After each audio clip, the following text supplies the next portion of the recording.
Nu pot să uit prin ce-am trecut și cât am suferit de mult, datorită la iubită. Astăzi am ușa deschisă.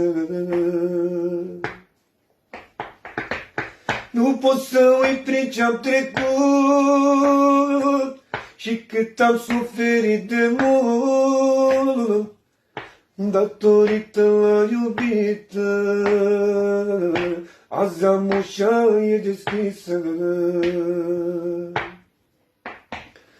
Tot respectul pentru ea,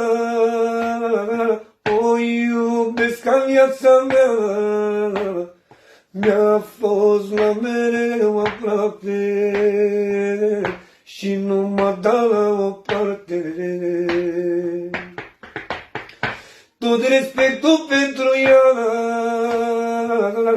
o iubesc ca viața mea.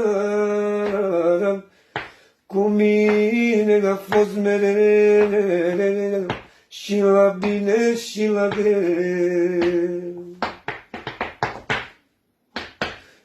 Te iubesc, n-am cum să uit, cât ai suferit de mult, toate mi le-ai acceptat și acasă m-ai așteptat.